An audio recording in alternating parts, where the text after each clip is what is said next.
direct. Donc, nous allons bientôt accueillir nos premiers intervenants. Donc, il s'agit de l'établissement du lycée Charles de Gaulle. Merci Didier, merci Olivier d'être présent. Bonjour, bonsoir. Je vais vous laisser la parole. Donc, voilà, pour vous rappeler à tous qui nous rejoignez ici maintenant, le concept, il est simple. Didier et Olivier vont faire une présentation d'environ 15 minutes. Donc, le lycée Charles de Gaulle. Vous allez voir apparaître un QR code en bas de votre écran. Alors, c'est simple, le concept, il suffit juste d'ouvrir votre appareil photo. Donc, on prend son téléphone, on ouvre son appareil photo, on scanne le QR code et on retrouve toutes les informations du lycée Charles de Gaulle. Didier, Olivier, merci. On va parler donc de votre établissement, Ballingolfer, la session collège et lycée, c'est maintenant et je vous laisse le micro. Bien, écoutez, bonsoir à toutes et à tous. Moi, je m'appelle donc Didier Devilla, je suis le proviseur du lycée Charles de Gaulle.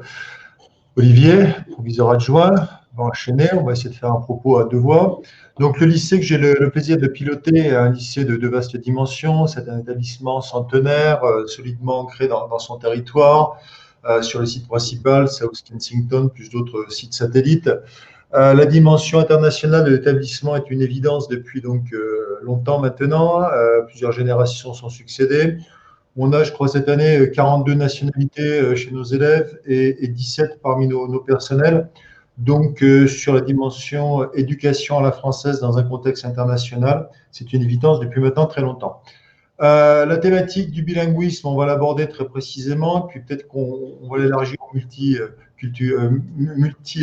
multilinguisme en passant par le biculturel, parce qu'en fait, il y a plein de choses à évoquer. On vous proposera tout à l'heure notamment deux parcours très solides dans notre établissement.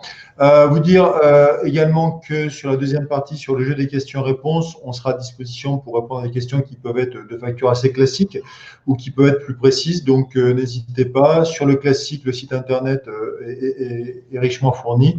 Et puis, sur des choses plus particulières qui seront peut-être des rebonds sur les propos que va tenir Olivier, n'hésitez pas également. Voilà, donc je te propose de prendre la main, Olivier. Tu as un PowerPoint que tu vas pouvoir partager avec nous. Voilà, écoute, je t'en prie, à toi. Bonsoir, bonsoir à tous et à toutes. Effectivement, je suis ravi d'être avec vous ce soir pour présenter les caractéristiques de notre établissement. Je suis donc Olivier Colangelo, effectivement, l'un des deux proviseurs adjoints de la section française. J'ai une collègue et un collègue qui s'occupe plus spécifiquement de la section britannique, qui est une caractéristique essentielle de notre établissement aussi, d'avoir cette section britannique avec nous.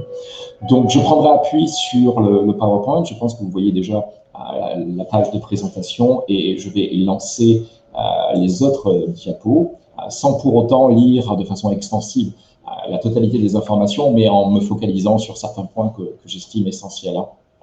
Donc, notre établissement est un établissement en gestion directe.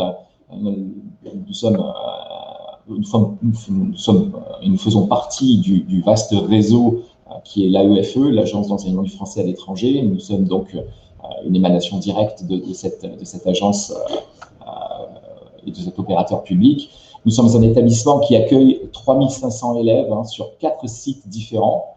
Le site principal se situe à South Kensington, avec une école primaire, avec un collège, un lycée. Nous avons 3 écoles satellites également, avec des directeurs à l'école qui font partie de l'équipe de direction. L'école primaire de Wix, l'école primaire André Malraux, l'école primaire Marie d'Orliac. Il est important de noter effectivement que les élèves peuvent suivre leur scolarité depuis la petite section jusqu'à la classe de terminale avec une place garantie. Ça, c'est très important pour une scolarité régulière, épanouie, jusqu'à pendant la totalité de leur parcours, enfin, jusqu'à l'obtention du baccalauréat. 2 parcours chez nous sont possibles. Nous avons un parcours plurilingue et un parcours section internationale anglaise. Ces 2 parcours sont des parcours d'excellence avec pour chacun des caractéristiques bien particulières. Le parcours plurilingue permet à nos élèves d'étudier dès la classe de 6e une deuxième langue qu'on appelle LV1 bis. Ils ont le choix, nos élèves qui sont en section plurilingue, entre l'allemand, l'espagnol, l'italien et le russe. Ensuite, effectivement, il y a le déroulé classique en 5e, 4e, avec la possibilité pour la classe de 4e, comme en France, d'ajouter des options. Et les options sont variées puisque l'on peut étudier en enseignement optionnel le latin, le grec, une langue de complément ou une LV3, une autre langue vivante, espagnol, allemand ou arabe. Bien. Une caractéristique, c'est aussi la possibilité à la fin de la classe de 4e et sur test de pouvoir rejoindre notre section britannique qui, elle, propose un enseignement britannique, effectivement, c'est le cas de le dire, puisqu'elle prépare à l'obtention d'examens anglais comme les GCSEs et comme les A-Levels. Donc, une section britannique avec des professeurs dédiés que l'on partage aussi parfois avec la section française, puisqu'on a des professeurs de français et de langue que l'on partage, mais aussi des professeurs bien spécifiquement ciblés, fléchés pour enseigner dans cette section britannique avec une pleine connaissance des programmes officiels de nos amis britanniques. Ce parcours plurilingue, se poursuit en 3e sur le même mode et se termine avec l'obtention du brevet pour ensuite aller vers le lycée, et nous en parlerons dans quelques instants. Le parcours international, alors une petite précision, ce parcours international, il s'adresse à des élèves qui sont certes très à l'aise avec la langue anglaise, qui sont des binationaux, des bilingues, mais ce sont surtout des élèves qui ont une vraie appétence, un vrai goût pour la littérature, parce que cette section internationale anglaise est caractérisée par l'étude de la langue, mais beaucoup aussi par l'étude de la littérature anglaise et de la littérature anglophone en général. Ce sont des étudiants, des élèves, puisqu'ils sont encore un peu jeunes, on peut les appeler des élèves, qui ont cette appétence pour la littérature, pour la lecture, qui ont une capacité de travail certaine, effectivement, puisqu'il y a plus d'heures dans cette section internationale, on va le voir dans pas longtemps. Ce n'est pas une section pour améliorer son anglais, pour être plus compétent dans cette langue, grammaticalement parlant par exemple. Donc c'est vraiment une section spécifique dédiée à des élèves qui sont naturellement très bons, voire fluents, bilingues en anglais, mais qui ont surtout une vraie appétence pour la littérature et des compétences de lecteur avérées. Ce parcours international, il est un petit peu différent de notre parcours plurilingue. Il se caractérise par beaucoup d'anglais, notamment en langue anglaise et en littérature, comme je viens de le dire, avec 6 heures en 6e plus 1 heure supplémentaire, donc 7 heures d'anglais, et aussi l'étude d'une discipline en langue anglaise, ce qu'on appelle la DNA, une discipline non linguistique. Cette discipline d'histoire-géographie, il y a 2 heures d'histoire-géographie en français et 2 heures en langue anglaise. Le programme, c'est un programme français, effectivement, mais les 2 heures en anglais, en langue anglaise, sont 2 heures qui permettent aux élèves d'étudier l'histoire-géographie avec le prisme britannique, en fonction du point de vue britannique, de la façon britannique, avec des enseignants formés, des locuteurs natifs, formés à l'enseignement de cette discipline. Le dispositif est identique en 5e, et là, par contre, on ajoute, contrairement à la section plurilingue où il y a une 2e langue dès la 6e, dans la section internationale, étant donné qu'il y a beaucoup d'heures d'anglais, vous l'avez vu, et plus d'heures d'histoire-géographie, donc 2 heures en langue anglaise, en 5e, on ajoute une 2e langue, qui sera à choisir parmi l'allemand ou l'espagnol à hauteur de 3 heures par semaine. En 4e, on a aussi la possibilité, comme pour le parcours plurilingue, d'étudier des options, comme d'étudier le latin, le grec en option, et effectivement aussi de poursuivre sa scolarité en section britannique. Donc, pour la 3e, les mêmes dispositifs, et l'examen qui se différencie un petit peu de la section plurilingue, puisqu'en section plurilingue, on passe un DNB, un brevet, ce qu'on appelait avant un brevet, un DNB qui est un DNB classique, comme en France, mais en section internationale, ça devient un DNBI, c'est-à-dire un DNB avec 2 épreuves différentes de langue anglaise et d'histoire-géographie en anglais, qui permet d'obtenir un DNB français avec cette mention internationale prisée et qui est intéressante à avoir quand on est dans cette section. Donc, ce petit tableau permet brièvement d'avoir un petit peu les caractéristiques entre les 2 sections. Je ne vais pas m'appesantir ni reprendre tout in extenso, puisqu'on voit effectivement les différences en termes d'horaire, en termes effectivement de possibilités de langue. Je crois qu'il faut retenir simplement qu'en section plurilingue, on étudie une 2e langue dès la classe de 6e, alors qu'en section internationale, c'est en 5e. et qu'ensuite on fait beaucoup plus d'anglais, qu'on se focalise sur la littérature, l'histoire, géographie en langue anglaise aussi, et des options peut-être un peu plus réduites en parcours international, tout simplement parce qu'il y a beaucoup d'heures et que sinon l'emploi du temps des élèves serait bien trop chargé. Le lycée, nos deux sections, enfin nos deux parcours se poursuivent au lycée, puisque tout simplement en classe de seconde, si on vient d'un parcours plurilingue et si on choisit de rester en parcours plurilingue, on continuera sur une classe de seconde, de première et de terminale. Mais si on est en section internationale, on peut aussi opter pour une section OIB, c'est la suite logique de la section internationale anglaise au collège. Cela devient l'OIB. L'OIB, c'est un terme, c'est un acronyme qui peut être surprenant, mais qui est simplement l'option internationale du baccalauréat. C'est-à-dire qu'au baccalauréat, il y a cette possibilité d'avoir cette mention, comme pour le DNB, cette mention internationale pour les élèves qui viennent de cette section. Voilà. Donc, on peut poursuivre en OIB au lycée avec les mêmes choix linguistiques et on peut passer aussi des examens britanniques tout en étant en section française, en section OIB, c'est-à-dire les IGCSE, International GCSEs avec Language and Literature. Chez nous, donc cette possibilité d'être en section française, d'être sur une section internationale OIB avec cette coloration et cet examen britannique que l'on peut passer. Voilà, grosso modo, pour cette poursuite d'études. Nos résultats sont des résultats assez exceptionnels. On a 100% de réussite au DNB, 74% de mention très bien, 99,2% de réussite au baccalauréat avec plus de 55% de mention très bien, 100% pour notre section britannique avec les GCSEs, les IGCSEs dont je viens de parler, et 100% de réussite avec nos A-levels.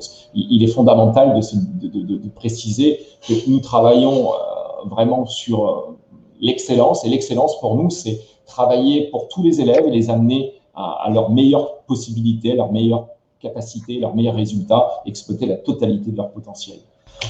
En termes de parcours d'orientation, nos élèves restent beaucoup en Angleterre.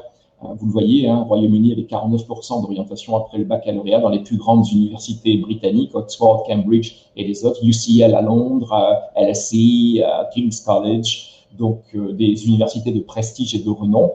Nos élèves sont aussi bien placés en France ils vont en France pour des classes préparatoires aux grandes écoles.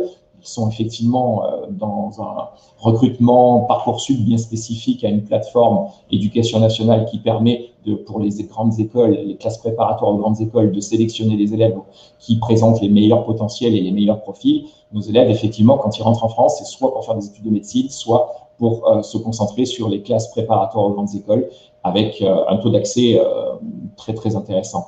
Mais nous avons d'autres pays aussi, le Canada, dont nos élèves, donc le Canada, les États-Unis, donc des universités prestigieuses partout dans le monde et notamment au Royaume-Uni. Je vous remercie, ça a été peut-être un peu rapide, mais vous retrouverez certainement toutes ces informations sur notre site. Il y a une rubrique orientation, il y a toutes les informations possibles que vous pouvez trouver sur le site de notre établissement. Voilà, merci beaucoup. Merci beaucoup, c'était vraiment très très clair. Tout partout au contraire. Merci à vous pour cette présentation. Merci à vous. Qui nous permet justement de pouvoir répondre à quelques questions qui ont déjà démarré. Voilà, pour rappel et pour ceux qui nous rejoignent maintenant, nous sommes en direct à Londres avec le lycée Charles de Gaulle et nous allons répondre aux questions de nos auditeurs au sujet du bilinguisme, bien sûr. Alors, nous avons une première question. Alors, une question qui est faite par Julien, qui nous demande par rapport aux admissions, à quel moment de l'année il est préférable de s'inscrire, comment se passent les admissions? Alors, les admissions se font tout au long de l'année. On n'a pas souhaité partir sur la logique du premier arrivé et puis ensuite liste d'attente. Donc, on a des commissions qui se déroulent toutes les 6-7 semaines. On a fait la première hier, une autre aura lieu fin janvier, une autre en mars, etc. Et en fait, quand on a des élèves qui vont partir, ça libère des places. Donc, il est possible de s'inscrire tout au long de l'année. Et on observe que il y a jusqu'au dernier moment des élèves qu'on peut inscrire même des fois fin août. La recommandation, bien évidemment, c'est quand même de s'inscrire de demander à s'inscrire en ce moment. Voilà. Décembre, janvier, février. Après, ça peut être un peu plus compliqué parce qu'il y a quand même de la pression et on ne pourra pas répondre oui à tout le monde, puisque l'année dernière, on avait 1400 demandes et on a intégré 666 enfants de la petite section à la terminale. D'accord. Alors, on a aussi quelques commentaires sur voilà, les taux de réussite assez impressionnants que vous avez partagés. Merci aussi pour ces précisions. Alors, une autre question. Comment vous avez dû vous adapter par rapport à cette crise sanitaire? Comment le lycée a réagi face à cette pandémie et ce contexte inédit? Alors, en s'appuyant sur les valeurs qui sont celles de l'établissement depuis très longtemps maintenant, à savoir ne laisser tomber personne. Puisqu'en fait, les résultats sont de qualité, mais en fait, nous ne sommes pas un établissement sélectif, donc il n'y a pas d'entre-soi. Nous, on prend les enfants comme ils sont et on les emmène le plus loin possible. D'où le fait, effectivement, on développe pas mal de ressources et de moyens pour soutenir celles et ceux qui en ont le plus besoin. Ça, c'est une de nos valeurs. Dans le cas précis du distanciel au printemps dernier, on a réagi comme tout le monde, on a mis en place des choses comme maintenant, hein, avec des webcams, avec des outils que tout le monde connaît, les Padlet, les TeamSpeak, les Zoom, les Meet, je sais pas quoi, Classroom, etc. Donc ça fonctionne. Là, depuis la rentrée, ce qu'on observe, c'est qu'on a parfois des cas contacts, on a des personnes qui doivent être protégées. Donc, on a équipé toutes nos salles de classe dans le secondaire avec effectivement tout l'équipement adéquat. On observe que c'est pas simple parce qu'en fait, c'est un autre travail. Donc, les enseignants ont un œil sur des élèves qui sont à l'écran, des élèves qui sont en salle de cours. On fait pour le mieux. La période est difficile, mais pour l'instant, on est en train de faire des conseils de classe ou les conseils d'école. On a perdu personne. Et les élèves qui en ont le plus besoin, mais en fait, on les pousse, on les tire, on les secoue, on les accompagne. Et pour ça, on a une équipe avec psychologue, service médical, infirmière, équipe pastoral care qui les accompagne à côté des enseignants. Voilà. D'accord, merci. Merci pour ces précisions. C'était vraiment très très complet. On a une toute dernière question, si je puis me permettre. Après, on devra passer le micro à un autre établissement. Par rapport aux Open Days, il y en a eu récemment. Est-ce que vous avez prévu d'en organiser d'autres? Et si oui, à quel moment? Alors, on va regarder la période traditionnelle, c'est qu'on refait encore des portes ouvertes sur la deuxième partie de l'hiver, plutôt fin janvier, début février. On va observer comment on organise les choses. Est-ce qu'on pourra les faire en présentiel?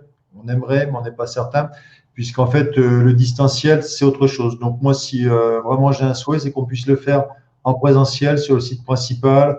Donc, on est au cœur de Londres, station de Southend, 4 grands courbes de bâtiments, 50 000 mètres carrés, et que les gens viennent nous voir, c'est notre souhait. Donc, peut-être qu'on les décalera si nous sommes autorisés à les faire en présentiel par le gouvernement britannique, plutôt au printemps. On va voir. Nous verrons si ce sera digital ou pas. Tout à fait. Voyons, le suspense est à son comble. En tout cas, nous serons là pour en parler. Voilà, je vous remercie à tous les deux de nous avoir fait cette présentation très complète qui nous a permis de mettre en exergue vraiment l'excellence du lycée Charles de Gaulle de Londres qu'on connaît tous. Et voilà, votre présence était vraiment essentielle et je vous en remercie.